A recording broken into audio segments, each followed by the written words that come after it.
किंतु प्राचेतस दक्ष नारद जी पर बिगड़ गए और कहा, अहो असाधो साधु नाम साधु लिंगेन नस्तया,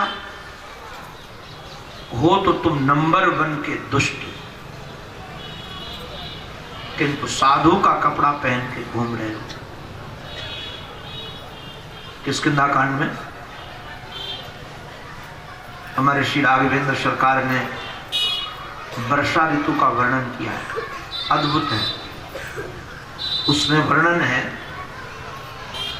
कि जब मेघ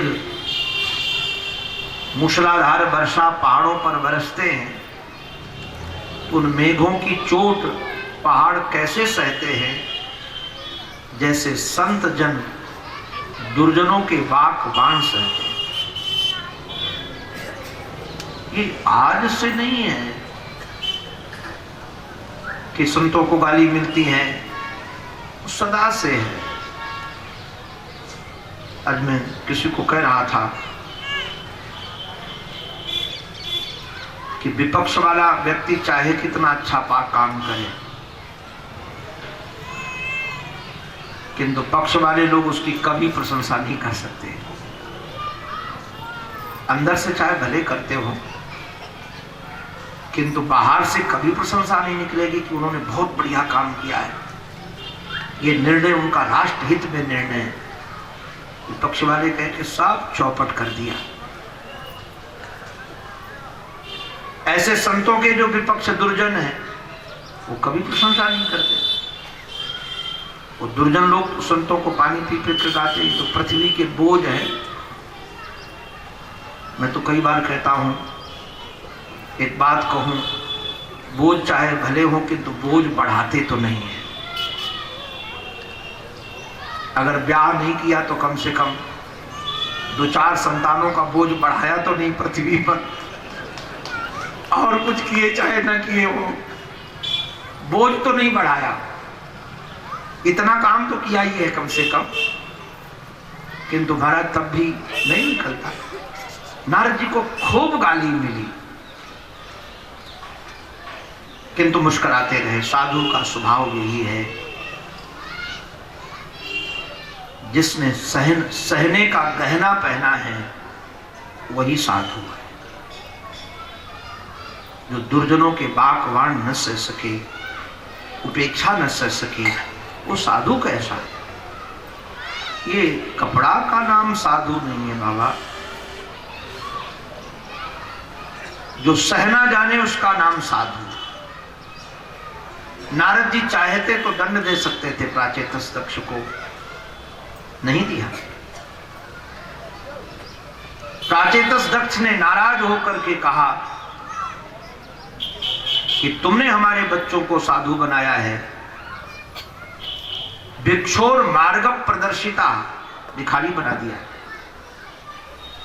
मैं कई बार प्रश्न करता हूं लोगों से कि सच सच बताओ, साधु अच्छे लगते हैं कि नहीं? क्यों अग्रवाल जी बड़े खुश हो कि हमारे मकान में आकर महात्मा जी रह गए? सबको अच्छा लगता है साधु को देख करके, किंतु अपना बेटा साधु बन जाए ये कोई नहीं चाहता है। वो हमारे पास कई बार आके, महाराज अब अच्छे साधु नहीं मिलते हैं, तो हम कहते तुम अपने बेटे को भेजो, मैं अच्छा बना दूंगा। एक जगह मैं पूछ रहा था कि एक बेटे को हमारे रामदेव बाबा कहते हैं 2 तो मैं नेता बना दूंगा, और एक कहते हैं कोई 2 तो मैं साधु बना दूंगा। तो पता है आप लोग क्या कहोगे? पड़ोसी के बेटे को तो साधु बना दो और हमारे बेटे को नेता बना दो। पड़ोसी का बेटा साधु बने, हमारा नहीं। कि कोई नहीं चाहता है कि हमारी संतान साधु बने। ये जितने निकलते हैं घर से खटपट करके ही निकलते हैं। और जब ज्यादा आश्रम में कोई बात होती तो मैं कहता हूं, अगर ये साधु समझौतावादी होते तो घर ही काहे को छोड़कर निकलते। जो घर में समझौता नहीं कर पाया तुमसे क्या करेगा?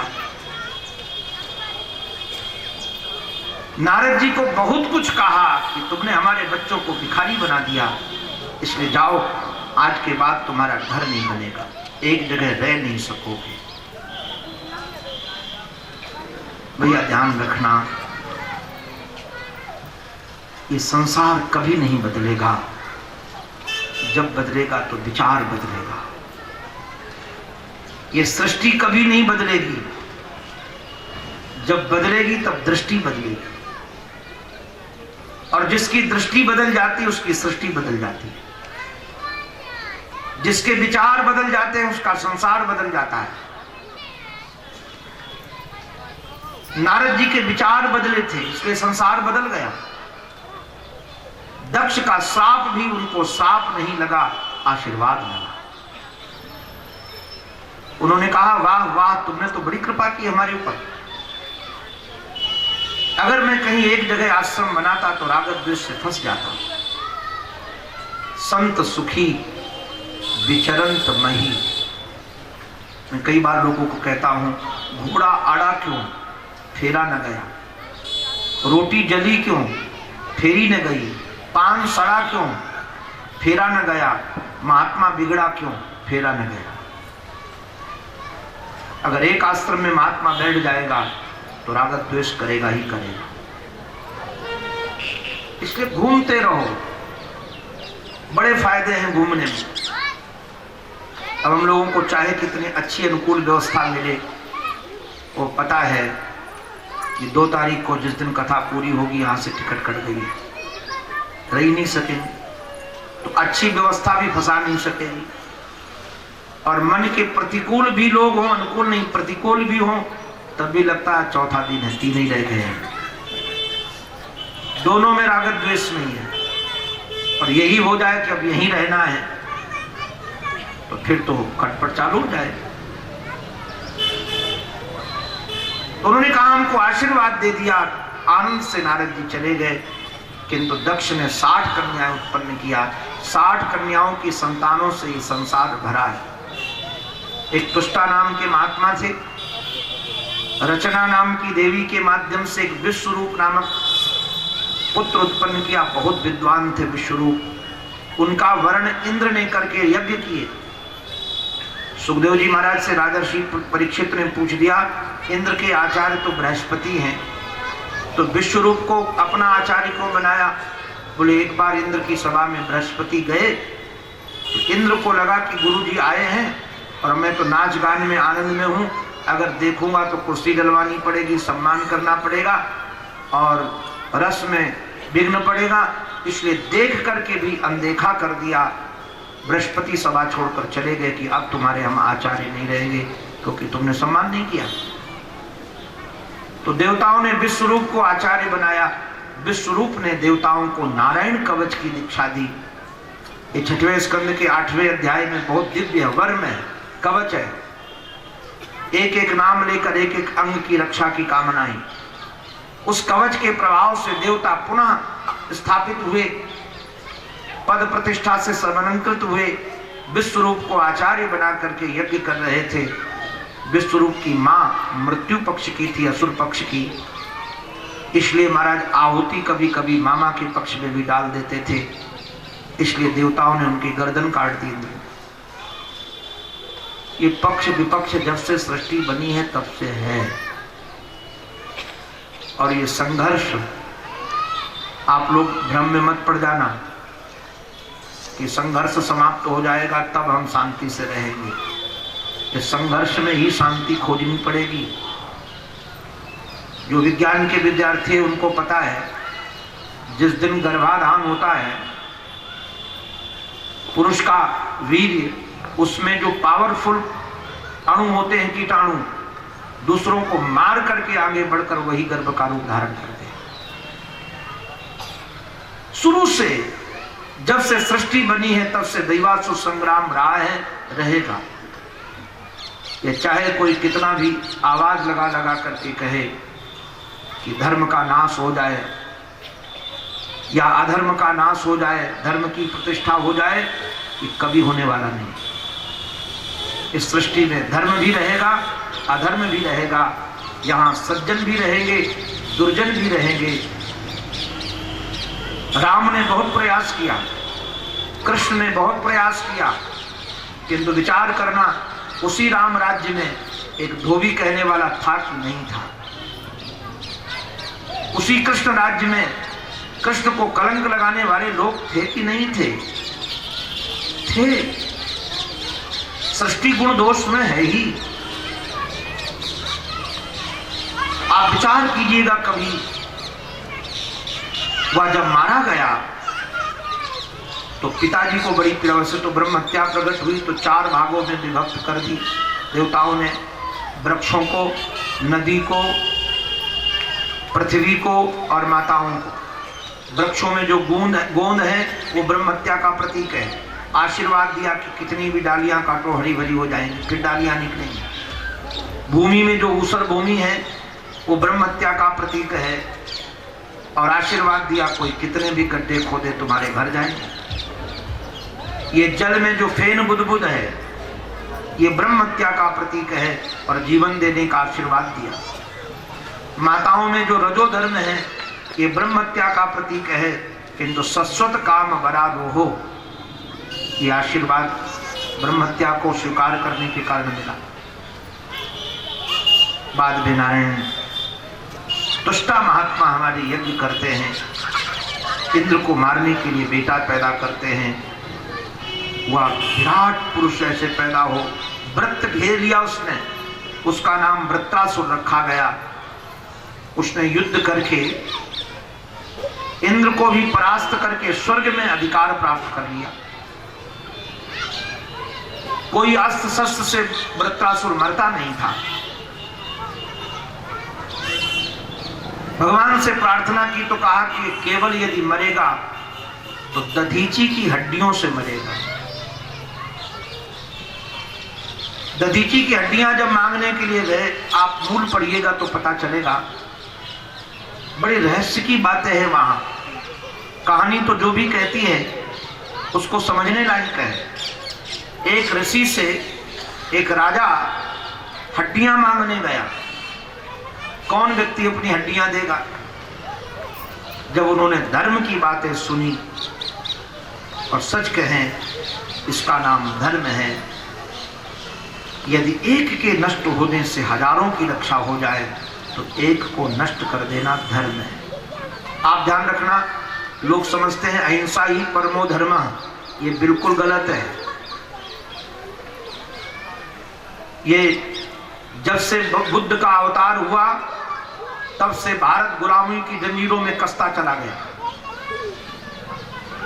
ये बुद्ध के कई सूत्र ऐसे हैं जो हमारे भारतीयों को पलायनवादी बना दिया। धर्म अधूरा धर्म है। कई बार हिंसा भी धर्म होता है। आपसे मैं प्रश्न करता हूं, भारत का एक नवयुवक सैनिक बॉर्डर पर खड़ा है और आतंकवादी प्रविष्ट होने लगे राष्ट्र की सीमा में, और वह सैनिक हाथ जोड़ करके कहे कि अतिथि देवो भव, मैं उस देश का वासी हूं जहां अतिथि को देवता मानते हैं। तुम जाओ, अतिथि हो हमारे, जो चाहो सो करो। आप जरा विचार करो, ऐसे सैनिक को प्रमाण पत्र मिलेंगे कि दंड मिलेगा? वही सैनिक यदि सामने गोली मार देता है तो उसको पुरस्कार मिलेगा। अहिंसा है वो, किंतु उसका कैसे हिंसा स्वीकार किया जाए? क्योंकि जानते हैं कि एक के मारने से हजारों बचेंगे। मैं कई बार कहता हूं कि अगर हिंसा ही परम धर्म मानोगे तो डॉक्टर लोग सबसे ज्यादा बड़े हिंसक होंगे, क्योंकि शरीर में जब रोग के कीटाणु बढ़ जाते हैं, एंटीबायोटिक क्या है? बमबारी है। वो गोलियां जब खाई जाती तो बम गिरते हैं। उसमें केवल रोग के कीटाणु ही नहीं मरते, कुछ स्वस्थ कीटाणु भी मरते हैं, रोग के ज्यादा मरते हैं। धर्म बहुत सूक्ष्म है, किंतु डॉक्टर को कोई हिंसक नहीं कह सकता है, सैनिक को कोई हिंसक नहीं कह सकता है।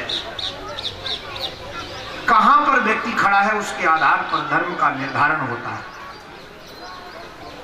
हम खड़े कहां हैं? कोई रटी टाई पोथी नहीं है धर्म। कि रोटी रटी टाई पोथी कह दो सबके लिए एक ही धर्म है। सबके धर्म अलग अलग है, सबका स्वधर्म अलग अलग है। उसकी भूमिका के आधार पर निर्धारण होगा धर्म का। हंसते हंसते इस ऋषि ने अपनी हड्डियां दी हैं। हम तो कई बार रो पड़ते हैं। ये हड्डियां ऐसे नहीं दी कि गर्दन काट दी गई हो और हड्डियां निकाल ली गई हो। महात्मा पद्मासन लगा करके बैठ गए और सुरभि गैया ने चाट चाट करके पहले उनके खून को समाप्त किया, खाल को समाप्त किया, मांस को समाप्त किया, प्राण बचे रहे। और महाराज हड्डियों में प्राण थे पहले, फिर बाद में हड्डियां निकाल करके वज्र बनाया गया। उस वज्र को लेकर के जब युद्ध करने के लिए इंद्र गए, दैवासुर संग्राम छिड़ा था। वृत्रासुर ने रणांगन में कहा, इंद्र रुको, हमको अपने प्यारे से दो दो बातें करनी है। वृत्रासुर ने जो ठाकुर जी के चरणों में बात रखी है बड़ी बेजोड़ है। 4 श्लोक हैं, वृत्त चतुष्टयी इसका नाम है। भागवतों का तो महाराज ये भाव अद्भुत भाव है, उनकी तो स्तुति है ये। अहम हरे तो पादैक मूल दासानुदासो भवितास्मि भूय। हे हरे, मुझे आपका दास नहीं बनना है, मुझे तो दासानुदास बना लीजिए। क्यों भाई दासानुदास क्यों बनना चाहते हो? देखो, मूलधन से ज्यादा ब्याज प्यारा होता है, बेटों से ज्यादा बेटों के बेटा बेटी प्यारे होते हैं कि नहीं? जजमान जी, मास्टर साहब, बेटे से ज्यादा बेटा बेटी प्यारे हैं कि नहीं? ऐसे से हिलाओ ना, दांत भले नहीं तो गर्दन तो हिला ही सकते हो। सब छूट जाए किंतु वो नहीं छूटते। एक इस गोद में, एक इस गोद में, एक इधर, एक इधर। हमको लगता है ये सोते होंगे तब भी नहीं दूर रहते होंगे, नाती पोते नहीं रहते न? तुम्हारे साथ ही रहते हैं। तो जैसे मूलधन से ज्यादा ब्याज प्यारा होता है, ऐसे बेटे से ज्यादा बेटे का बेटा प्यारा होता है। और वैसे ही ध्यान रखना, भगवान को भी अपने भक्त से ज्यादा भक्त का भक्त प्यारा होता है। बाद में तो इन्होंने कहा, न नाक पृष्ठम न च पारमेष्ठ्यम, न मुझे स्वर्ग का राज्य चाहिए, न मुझे ब्रह्मा का पद चाहिए, न रसातल का राज्य चाहिए, और न ही हमको सारे भूमंडल का राजा बनना है, और न हमको मोक्ष चाहिए। भगवान ने मानो पूछा, तुमको चाहिए तो क्या चाहिए? लोग स्वर्ग की संपदा चाहते हैं, पृथ्वी की संपदा चाहते हैं, राजपद चाहते हैं। बोले प्रभु, हमको केवल केवल आपका विरह चाहिए। विरही कांक्षे, आपका अभाव खटके। भैया, धन नहीं मिला हम रो पड़े, सम्मान नहीं मिला हम रो पड़े, सुविधा नहीं मिली हम रो पड़े, सम्मान नहीं मिला रोए, बच्चों ने हमारी बात नहीं मानी हम रो पड़े। कभी आंसू इसलिए भी आए हैं कि भगवान नहीं मिला। कभी हूक उठनी चाहिए, यही कहूं श्याम काहू कुंजन में फिरत हुई हैं, भुज भरी भेटिबे को ही उमगत है। बाद में कहा, प्रभु मैं नहीं चाहता कि आप मुझे अगले जन्म में मनुष्य बना दो। हमारे जो कर्म हो उसके आधार पर जो भी बनाना हो बनाना, किंतु अपने प्रेमियों का संग देना, अपने प्रेमियों का संग देना। बाद में युद्ध में इंद्र ने मार दिया। वृत्रासुर की ज्योति गोविंद के चरणों में लीन हो गई। राजर्षि परीक्षित ने पूछा कि हम मनुष्य होकर इतना बढ़िया भाव भगवान के चरणों में नहीं रखते, ये असुर होकर के ऐसा भाव कैसे लग रहा था, क्या कारण है? तब कहा कि पूर्व जन्म में चित्रकेतु नाम का राजा था मथुरा मंडल में। 1 करोड़ पत्नियां थी। आजकल तो घबरा जाएंगे, और हिंदुत्व के आधार पर तो 2 रख भी नहीं सकते राजा। रख सकते? रख भी नहीं सकते। 2 की छूट नहीं है हमारे यहाँ। 1 से तलाक लो तब दूसरे को रखो। 1 करोड़ थी। पत्नियां बताने का प्रयोजन नहीं है, वैसे तो प्रणाम करने लायक है उसको भी। क्यों? यहाँ 1 नहीं संभलती है। 1 करोड़ कैसे संभालते हो? अगर संभलती होती तो हम लोग बाबा जी काहे को बनते? उसी की डर से तो बने। और वो 1 करोड़ संभाल रखा था। बताना यही चाहते हैं कि संसार में कोई प्यारे पूर्ण नहीं होता है। हमने देखा है, धन होता है तो कई बार उत्तराधिकारी नहीं होते, और धन के उत्तराधिकारी हो तो कई बार तन सुखी नहीं होता है। तन सुखी है, निरोगी है, तो घर में बच्चे अपनी बात नहीं मानते हैं। संसार में कोई न कोई अंग खाली रहेगा। आप देख लेना, हमको आज तक इतने वर्ष हो गए घूमते घूमते, लगभग 37-38 वर्ष तो हो गए हमको घूमते घूमते। हमको आज तक कोई पूर्ण सुखी मिला ही नहीं।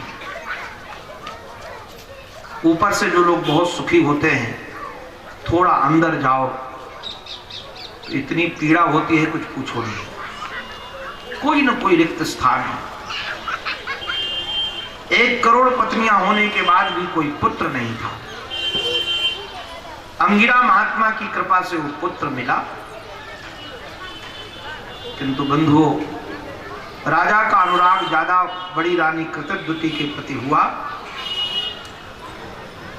शेष रानियों ने नाराज होकर उस बच्चे को जहर दे दिया। आप लोगों को भ्रम हो तो भ्रम आज इस पोथी पर चढ़ाकर चले जाना। इस